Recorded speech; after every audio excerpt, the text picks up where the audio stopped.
Morning edition of Arirang News. I'm Mark Broom. Let's start by taking a look at the day's headlines.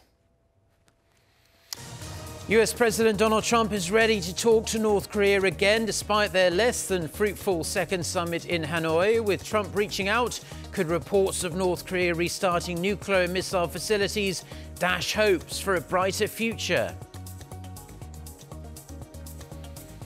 With speculation swirling over Pyongyang's nuclear and missile activities, the US State Department confirms North Korea sanctions will remain in place and could get even tougher should President Trump decide to do so.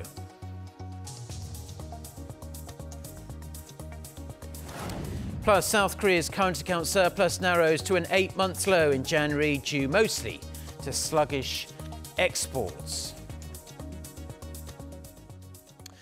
Let's begin today with the latest diplomacy between North Korea and the United States. President Trump's top national security aide says his boss is willing to restart dialogue with North Korea despite their second summit ending prematurely with no deal just a matter of days ago. Our Lee starts us off.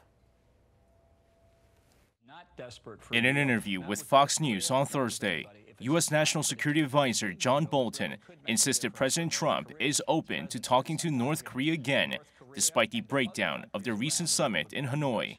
Bolton says the U.S. will continue to see when further talks could be scheduled or how it would work out. But he believes the deal is there if North Korea is ready to look at, quote, the big picture. Bolton says the final straw in Hanoi was when North Korea offered to give up as little of their nuclear, biological, and chemical weapons and ballistic missile programs as they could in exchange for a very broad sanctions relief. He said President Trump just wasn't buying it and made the decision to walk. CNN reported this week that North Korea became desperate for a deal in Hanoi after Trump decided to cut the summit short. Citing unnamed U.S. officials, CNN said North Korean Vice Foreign Minister Choi Sun-hee shuttled between North Korean leader Kim Jong-un and the U.S. delegation with an offer to dismantle the entire Geumgangsan nuclear facility in exchange for sanctions relief. However, it was an exchange Bolton said he was unaware of. Observers say follow-up talks could be in doubt, with U.S. monitors saying North Korea's missile engine test site appears to have been rebuilt to normal operational status following the breakdown of the Hanoi summit. According to North Korea monitoring website 38 North, the launch pad at the Seohae satellite launching station looks to have been completed, and the structure may now be operational. The Washington-based Center for Strategic and International Studies reached similar conclusions on Thursday. Meanwhile, during a meeting with the Czech Prime Minister at the White House on Thursday, Trump expressed his disappointment when asked about the latest reports of nuclear activity in North Korea. A little disappointed. We'll let you know in about a year. Observers say the latest reports pose a challenge to the U.S. goal of North Korea's final, irreversible, and verifiable denuclearization, as the latest developments demonstrate the regime's resentment at President Trump's refusal to lift economic sanctions. Lee, Arirang News. Now, amid the recent disappointments in the denuclearization talks between North Korea and the US, Washington says it will maintain the current sanctions, but it still hinted at the possibility of further turning the screw on the regime. For more on this, let's connect live to our Ji-won, who's on the phone for us. So, Ji-won, fill us in. Mark, we've been hearing answers to some of the key questions we had on the North Korea-U.S. denuclearization talks from this background briefing a senior State Department official gave to reporters on Thursday. And here are some of the things that's been mentioned. First, like you said, the sanctions will remain in place, but they could get tougher should President Donald Trump choose to strengthen them. Now, this is in line with what's been coming out from Washington recently, especially with National Security Advisor John Bolton mentioning stronger sanctions in interviews in recent days. Now, another thing that came up at the background briefing is that the U.S. is not reviewing the exemption for sanctions that hinder the resumption of the Kaesong Industrial Complex and South Korean tours to the North Geumgangsan mountain. Now, despite all this, the officials still seemed positive that these talks will bear fruit within President Trump's first term in office. Now, on the recent reports on the activity at the Dongchangli missile facility, the official said that the administration is still trying to determine exactly what North Korea is doing. But it did not necessarily agree with those who say that the activity is a sign of North Korea's discontent following the summit. The official also said that while the Seohae facility should be destroyed in the process of the North denuclearization, its importance should not be exaggerated. That's all from me for now, but I will give you a more detailed wrap-up in our later newscast. Well, Ji-won, thank you very much for that report. And if you want to hear that more detailed wrap-up, tune in at noon Korea time. Now, South Korea's top nuclear envoy, Lee Do-hoon, says the US is ready to engage in dialogue with North Korea. He is now back in Seoul after discussing the outcome of the second North Korea-US summit with his American counterpart Stephen Biegun in Washington. Upon his arrival, he told reporters that South Korea and the US had good talks. He also said the US firmly believes the Hanoi summit was productive and constructive. American investor Jim Rogers attended his first board meeting Thursday after becoming outside director of Ananti, which is the only South Korean resort operator in the north. Shortly after that meeting, the famous financial guru sat down with Arirang TV, and we got the chance to ask him why he invested in the resort business out of all the possible inter-Korean business fields. Let's take a look. Well, first of all, tourism is going to be a huge business, greater business in Korea in the future. Korea is not on the tourist map. If you're sitting in Europe or America and you say, I want to go to Asia, you think of Japan, China, but you don't think of Korea, because Korea means war. Korea means the evil North Koreans. People don't come to Korea, but they will, because it's going to be a new frontier. Not only will they go to the north, they'll come to the south, because you've got many, many fabulous temples, monuments, beautiful beaches, mountains. I mean, you've got food. North Korea and South Korea are going to be a great tourist destination.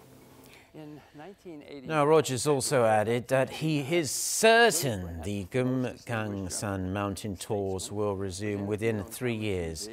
If you want to check out the full version of this interview, you can see the times on the screen there. It's going to be aired on Saturday on Arirang Special. I have some good news for everyone watching us here in South Korea. We've all been suffering through high levels of fine dust for a week straight now, but finally, we're expected to see some blue skies and cleaner air quality today. While the country is not going to see great air quality by any means, it's still a massive improvement as parts of the nation are expected to see normal to poor levels of fine dust. While fine dust reduction measures have been lifted, citizens are still advised to wear a face mask when outdoors, or at least check how much dust is in the air before you head outside. The nation is also expected to see a big difference in the morning and afternoon temperatures, so make sure you dress warmly this morning, but dress in layers, as you may have to take some off in the afternoon. We'll have more on this, the dust and the weather, during our weather report towards the end of this newscast. So, sticking with the air pollution, the South Korean government has unveiled a slew of new measures aimed at combating the fine dust crisis affecting the nation, included in the plans working with China to create artificial rain that will hopefully wash away the excess smog and other air-based nastiness. Our Park Hee-jun with the details. South Korea plans to enforce emergency fine dust reduction measures in a joint simultaneous effort with China. At a press conference Thursday, Environment Minister Cho Myung-rae unveiled a set of stronger measures to bring down the dangerous levels of fine dust in the country. Cho says the ministry will cooperate with China to carry out the emergency measures, including a cloud seeding project aimed at inducing artificial rain to wash away the fine dust. China's technology is more advanced than ours, so we'll cooperate on conducting a joint experiment over the West Sea within this year. but we also plan to conduct a test of our own in March. The ministry also plans to categorize its emergency measures, which will kick into effect depending on the length of the crisis. If the fine dust measures are in effect for 3 straight days or more, vehicles used by the public servants will be banned completely from the country's roads. Some 36,000 factories emitting high levels of pollution will also have to cut their operating hours short.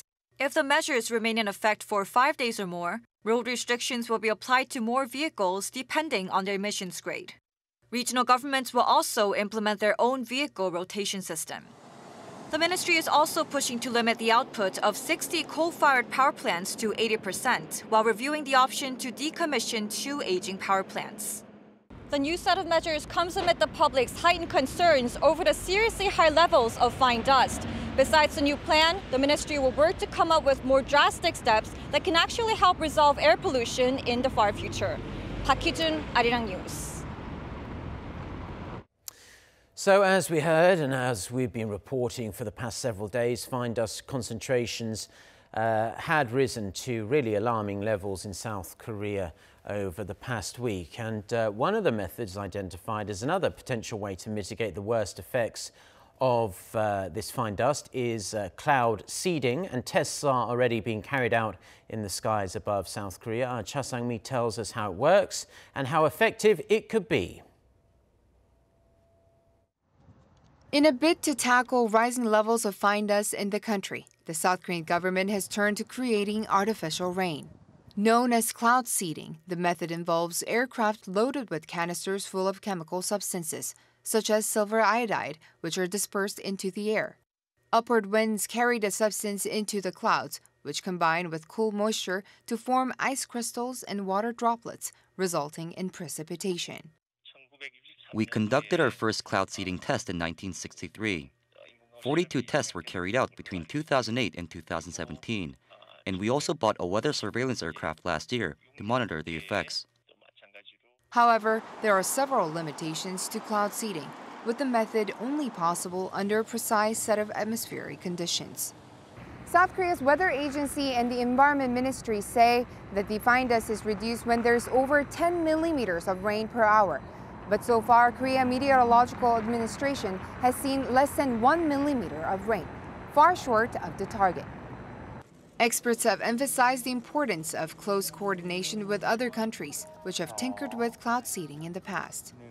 Some countries like China already did some experiment on this, and the other countries did the same thing. But the first thing that we have to do as a global society, we need to share those results country by country so that we can have some milestone or what-to-do list to move forward.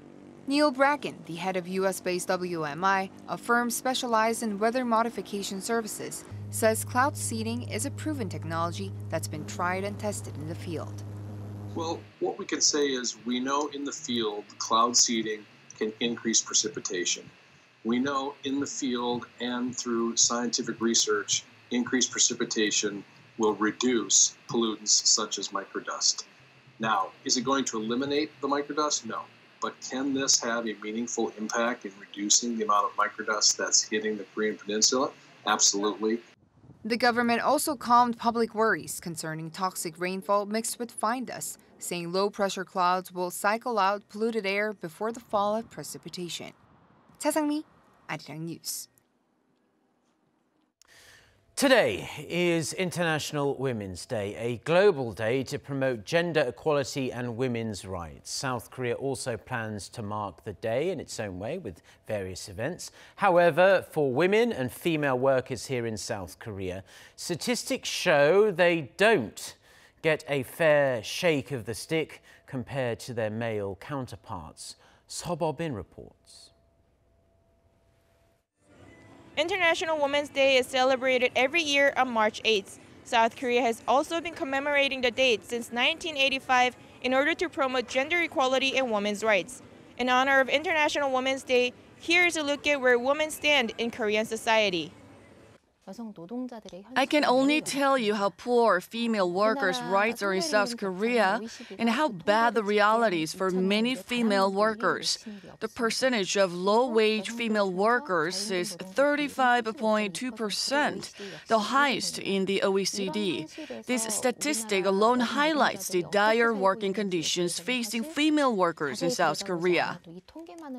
According to data, women in South Korea are forced to endure the worst working conditions out of 33 OECD countries. As for the gender wage gap, South Korea has the largest gap in the OECD, with women earning a staggering 36% less than men on average. The corporate glass ceiling is also proving almost unbreakable for women in South Korea. Latest data shows only 1 out of every 100 executives at South Korea's top 30 conglomerates are women. Only 21 women head up business groups in South Korea, representing a mere 1.3% of the total. Yes, there's still gender discrimination in employment.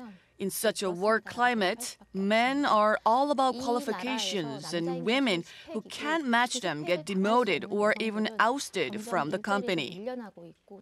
The Moon Jae-in administration pledged last year to make South Korean society more equal and fair. The aim was for women to hold 10% of high-ranking government positions and a fifth of executive positions at public companies, but this goal remains elusive. The government isn't doing much. They're supposed to be supervising labor conditions better, and that's why women's rights are not being handled properly. The government should make women's issue a priority and provide proper measures. Gender equality and women's rights is key to South Korea's social development. The country still has a long way to go to become an equal society, but through participation and cooperation, there's hope the situation will begin to gradually improve. 서보빈, Arirang News.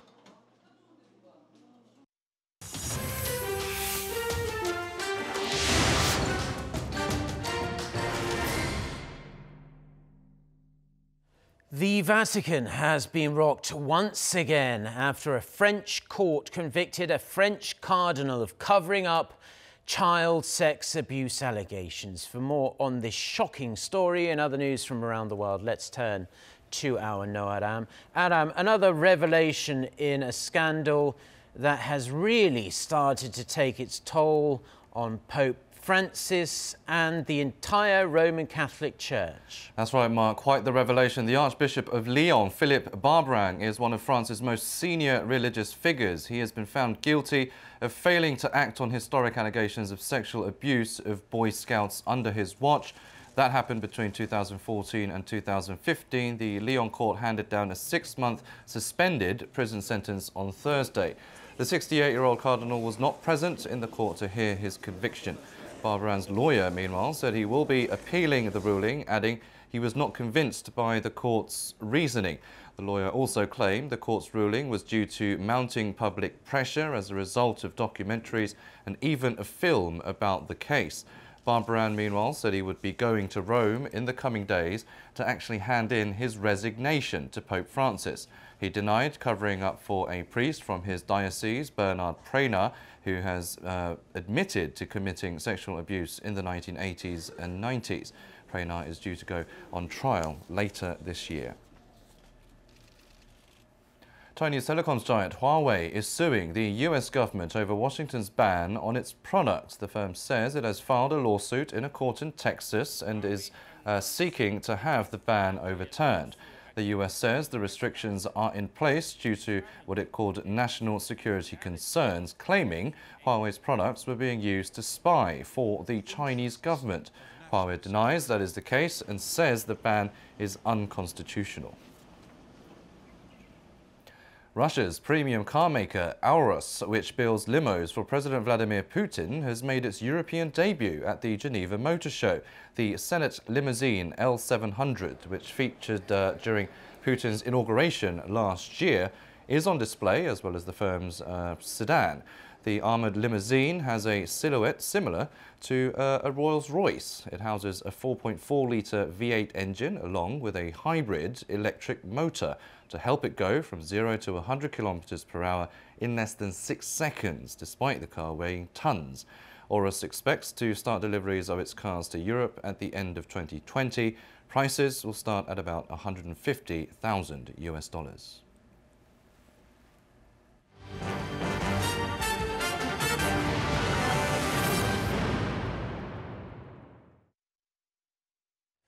Thank you as always to Noah Ram for the world news there. Now, South Korea has posted a current account surplus for the 81st month in a row, but the size of that surplus has contracted to the smallest amount in 9 months. The Bank of Korea says South Korea's current account surplus hit $2.8 billion in January. That's the smallest monthly figure since April last year.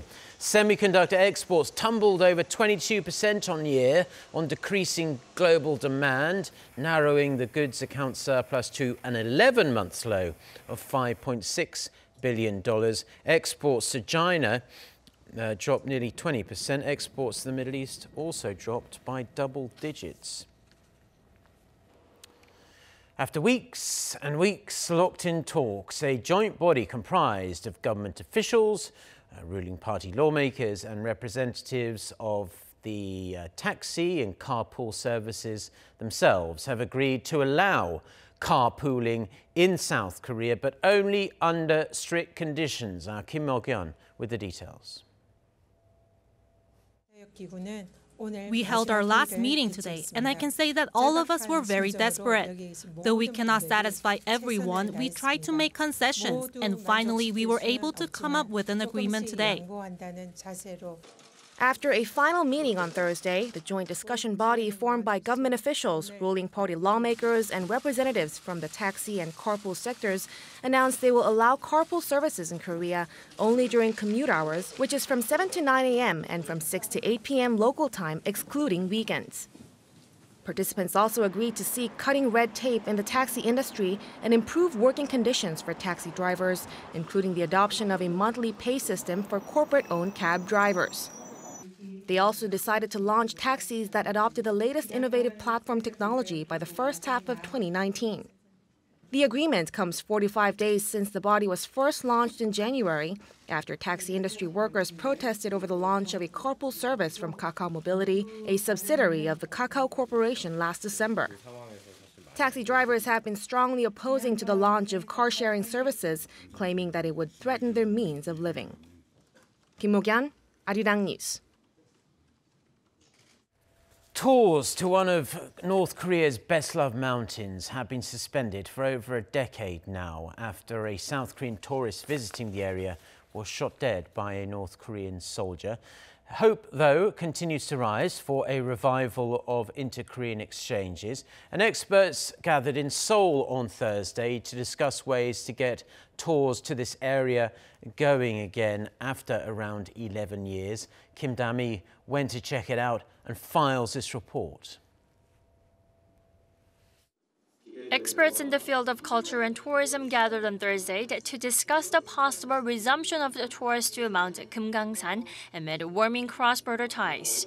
Hosted by the Tourism Sciences Society of Korea, a special seminar on local tourism as well as inter-Korean tourism was held to suss through many outstanding issues related to the long-suspended Mount Geumgangsan tourism program. Reflecting on the history of the tour, researcher Shin Yong-seok at the Korea Culture and Tourism Institute said the lifting of sanctions and punitive measures against North Korea will be the first required step in the revival process. Next in the line of procedures, a sit-down between the two Koreas for working-level talks, a visit to the mountain by South Korean business representatives, and a phased resumption of tours with regular monitoring.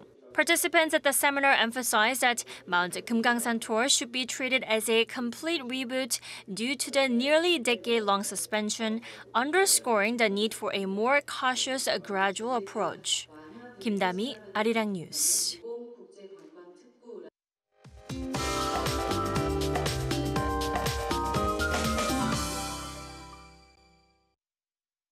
Good morning. The season's worst toxic smog has finally cleared away, but stagnant air will boost dust levels in some parts of the central region as well as Daegu during the day. And a chilly morning will be followed by a mild afternoon with huge gaps of more than 10 degrees Celsius in most parts of the country. And there's plenty of sunshine and improved air quality expected, but be sure to check the dust levels before going out for an afternoon stroll. Daily highs will be similar to yesterday, ranging from 13 to 18 degrees Celsius this afternoon. And spring flowers started to make their appearance in the southern parts of the country. But if you do have plan to head out this Sunday, be sure to have an umbrella handy because we have some welcome rain on the way on Sunday. Rain will start on Jeju Island Saturday night and gradually spreading nationwide by Sunday. And we will have normal air quality this weekend.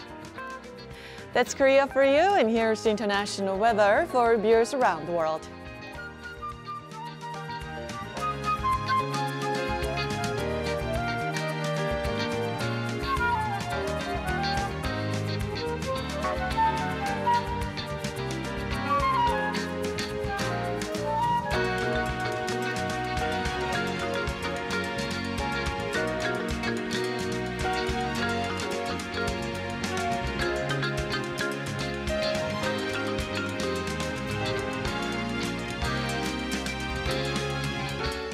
Well, that's where we're going to leave our newscast for now on this Friday morning here in Seoul. Do stay tuned to us on Arirang TV. We have our next newscast.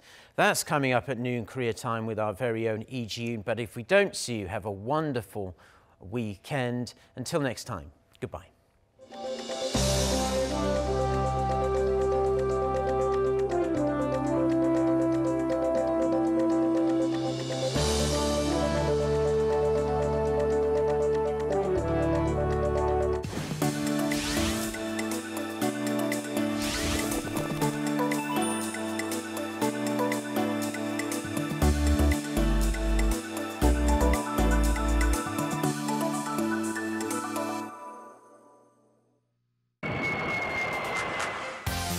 Planning a self-guided tour in Korea?